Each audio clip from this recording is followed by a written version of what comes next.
Hey everybody, welcome back. So today we're going to talk about how would a Gestalt therapist treat ADHD. All right, let's start in. So Gestalt therapy, founded by Fritz Perls, emphasizes the here and now, personal responsibility, and the holistic integration of thoughts, feelings, and bodily sensations. While ADHD is a neurodevelopmental disorder, a Gestalt therapist would focus on the individual's experience of ADHD and how its symptoms manifest in their present moment awareness, contact with the environment, and unfinished business.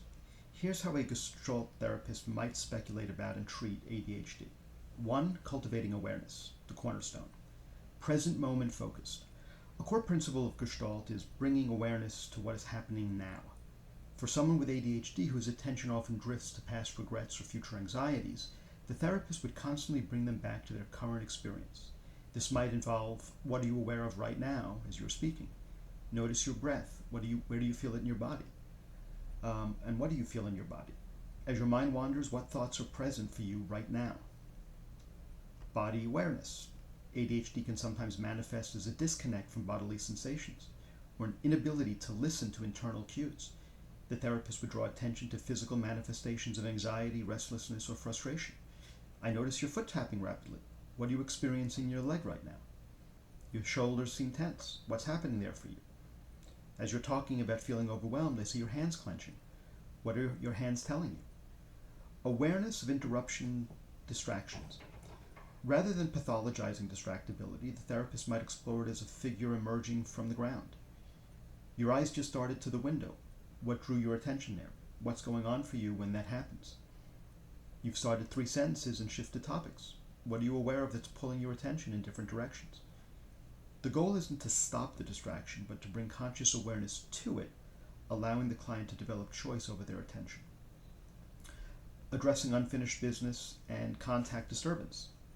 Unresolved feelings. Years of living with ADHD can lead to a backlog of unfinished business, unexpressed emotions, unmet needs, or unresolved conflicts from past experiences. For example, constant criticism in school, feeling misunderstood by parents, shame from forgotten appointments. These can manifest as anxiety, low self-esteem, or chronic frustration in the present. The therapist might use techniques like the empty chair to help the client dialogue with a past critic, teacher, parent, or even an internalized part of themselves that is critical, or to express feelings they couldn't at the time. This helps integrate fragmented parts of the self. Contact boundary disturbance. Gestalt therapy looks at how individuals make contact with their environment and others. ADHD can lead to various contact boundary disturbances. Confluence.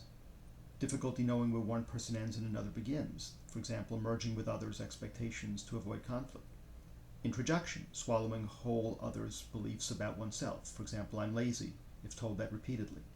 Projection. Attributing one's own traits to others, for example, everyone else is judging me, when it's an internal criticism. Retroflexion.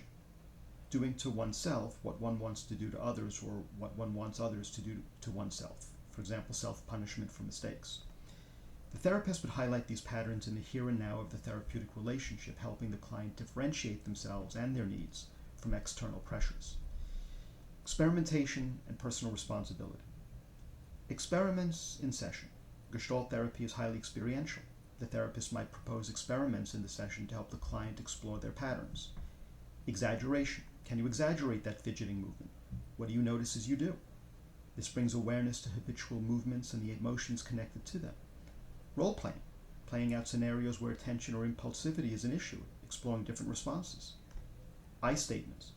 Encouraging the client to take ownership of their experience. Instead of my ADHD makes me forget, try I forget. And I notice my ADHD makes it harder to remember. This fosters responsibility and agency. Taking responsibility. The therapist would gently but firmly encourage the client to take responsibility for their choices and reactions rather than blaming their ADHD. This doesn't mean denying the challenges of ADHD, but empowering the client to find ways to respond differently.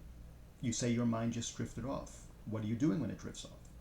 When you interrupt, what are you aware of wanting or needing in that moment?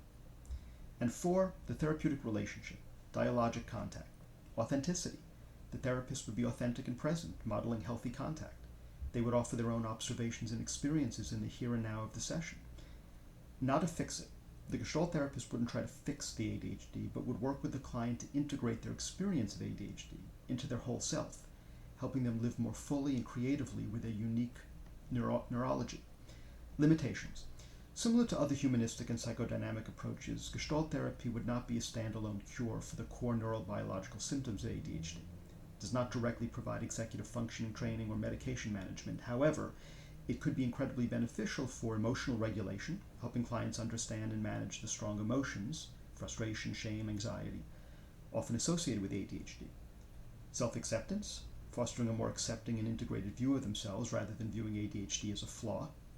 Improving relationships by increasing awareness of communication patterns and contact disturbances. Developing coping strategies by bringing conscious awareness to how ADHD impacts daily life, and clients can experiment with new ways of being. In essence, a Gestalt therapist would help an individual with ADHD become more fully aware of their internal and external experience, allowing them to make conscious choices and integrate their ADHD into their overall self, rather than being defined or overwhelmed by it. So what are your thoughts? What are your thoughts about how Gestalt therapy would help with ADHD? Let me know in the comments, and I'll speak to you next time.